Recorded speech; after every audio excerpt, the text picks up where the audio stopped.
I'm going to start this video tour of the grounds from the breakfast spot. This is actually the breakfast and a 24-hour restaurant with pyramid views that are out of this world.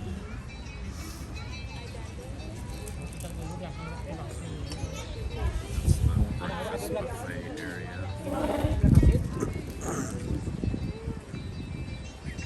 It's a decent breakfast. I wouldn't call it out of this world.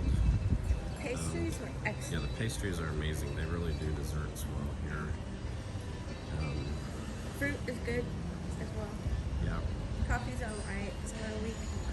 This is the place we had Indian one night. Pretty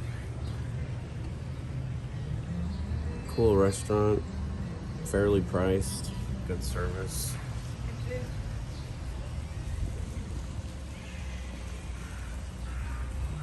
Every single entrance to the hotel is guarded, and you gotta put stuff through security. Although every time we walk through, it beeps and they just push us forward. But it's a relative feeling of safety and guard. They're all armed guards. I guess they can ward off if there were some issues. But the grounds are just so beautifully maintained. Flowers everywhere, fountains everywhere. It's really a lot of space that they have just a pretty much dedicated green space. Excuse my coughs. Now and then the dust from the pyramids has really gotten my throat irritated a little bit. There's another one of the guard shacks that you go, actually, we're gonna be stuck. All right, we can go through the guard shack, I guess. It's probably not gonna like recording in there. So I'm going to stick the camera like this.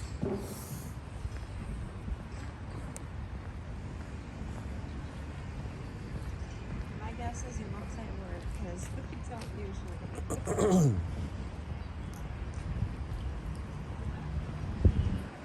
There's kind of a better scope of the breakfast restaurant area.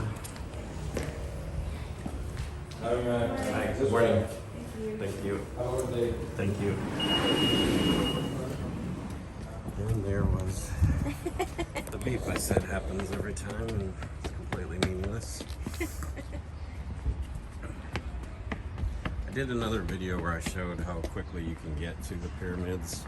I'm not going to waste time with that again here, but it's kind of a beautiful shot there. There's the gate, and when cars come through that gate, they check on the dogs and mirrors for bombs under the cars. I mean, the pyramids are right there, a 5-minute walk. Across here, it's supposed to be done in October. They're putting in a bunch of new rooms and a big kind of event space. The rooms are going to have amazing pyramid views. We got lucky and got upgraded to number 340, which is apparently possibly one of the best rooms in the hotel right now. The views of the pyramid are amazing, but they will not compare to what those new rooms are going to have. The grounds are just so pretty. You can see in the backdrop. Hopefully the wind's not too bad. I kind of regret we haven't walked into that part of Giza. We walked all around the outside of the Sphinx area, but we haven't ventured out there. Just been our time kind of resting and hitting the pyramids, which it all depends on if you like to run and gun, which we've been known to do, or take your time. But we spent 2 full days at the pyramids, and it was a nice pace. I know a lot of people just go one day and are done, but people watching and stuff like that is really cool from it. kind of an interesting, almost like a U.S. Economy Watch breakout with just only 4 stories and then kind of wrap around, but you're not parking cars in front of the rooms at least.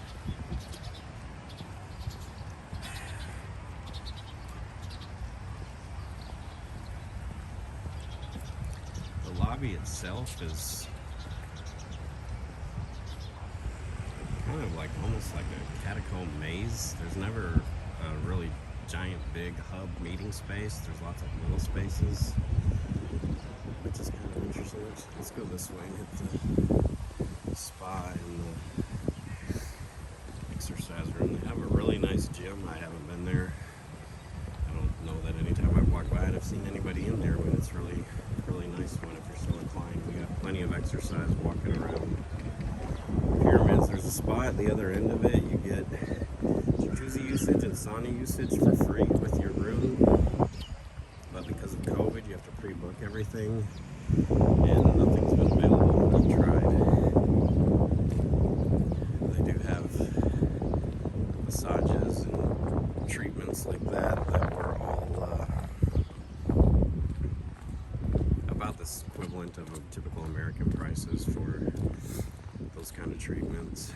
And then they did say if you're a man, you'll be treated by a man, and if you're a woman, you'll be treated by a woman, which is probably in line with the culture here.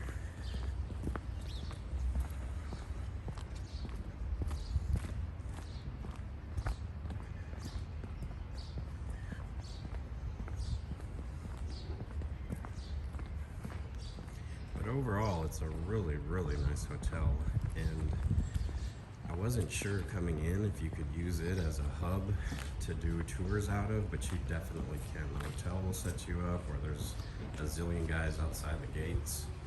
More than happy to do so.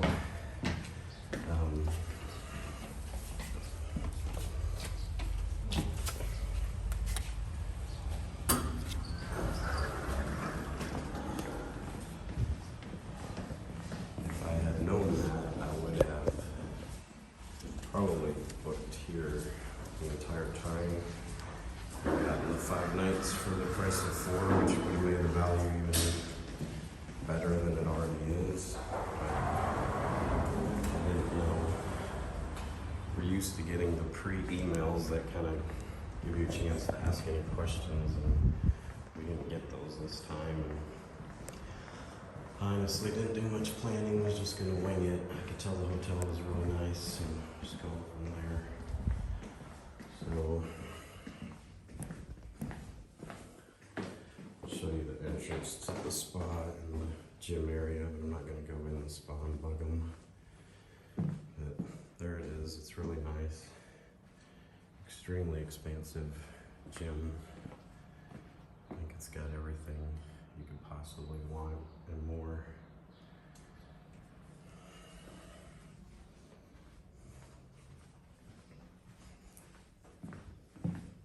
But they have an Indian restaurant on site, an Italian restaurant, and then kind of just a cafe. It's a buffet. Well, it's a breakfast buffet, but it's a cafe 24 hours. Oh, it was also a buffet last night. Yeah.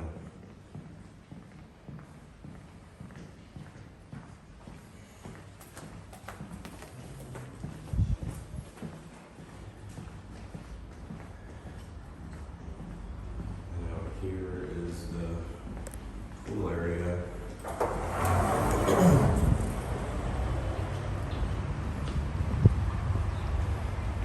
Which is really pretty. It's even more pretty at night, all lit up. Got those beautiful fountains there leading into the pool. Just really well done. And I've seen people in the pool. It's actually, we're here in February. It's actually a little cold right now without a jacket on. But I've seen people swimming in there, so it must be fairly well heated, or they're fairly brave people. Got not a swim up bar, but a little bar by the pool area. Here's the Italian restaurant we ate at last night. It was Valentine's Valentine's Day and they gave everyone a rose, which was nice. But that whole thing is actually the restaurant, but only one tiny room of it is used. I'm assuming they're just not that full because of COVID. But it was nice and reasonably priced. I think our dinner for the two of us ended up being like $60, $65, something like that with tip. Not too bad.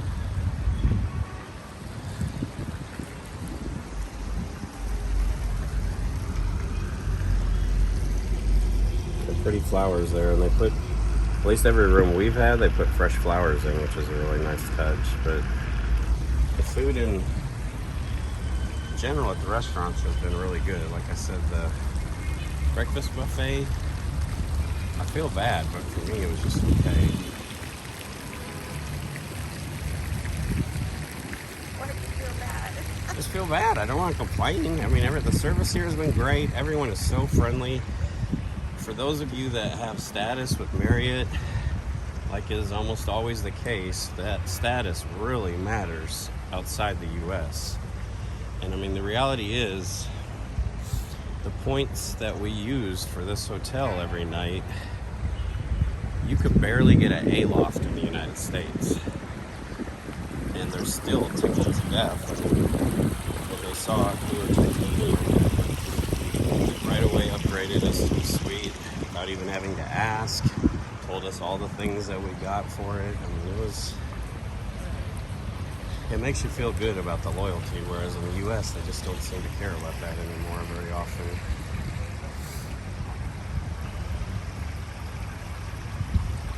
I mean, obviously, the hotel area itself is built to have a lot of people. Of course, it's February, but most I've seen out here in the middle of the afternoon is 10 people. I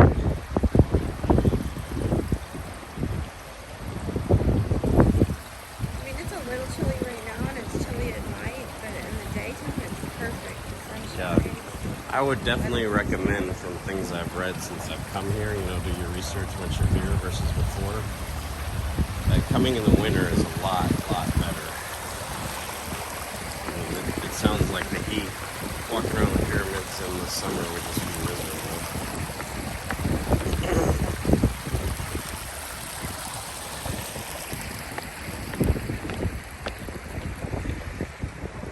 So this will be the back side of the main entrance. I don't know how happy they'll be with the camera, so I'll stop talking for a second.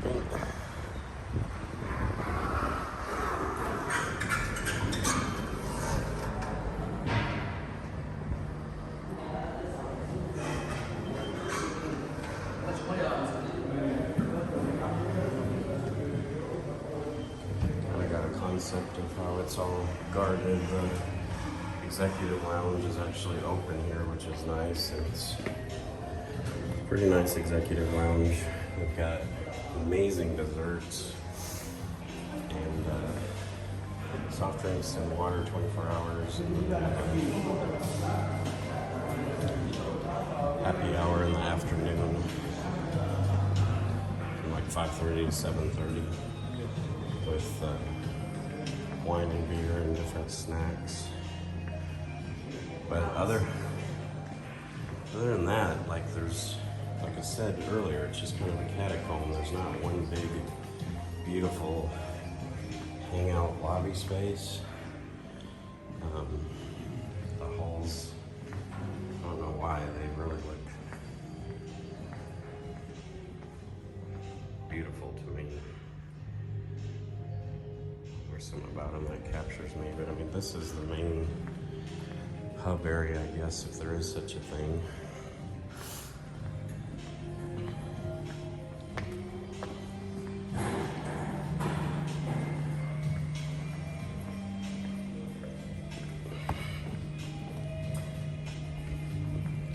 The elevators have really good good safety protocols. They want 2 people in them, and one of you to face one way, one of you to face the other. Maybe we should push the floor. Sometimes that's helpful. And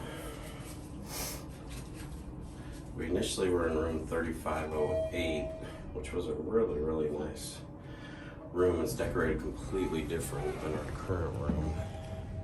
It's more Egyptian style versus European. Like this one is.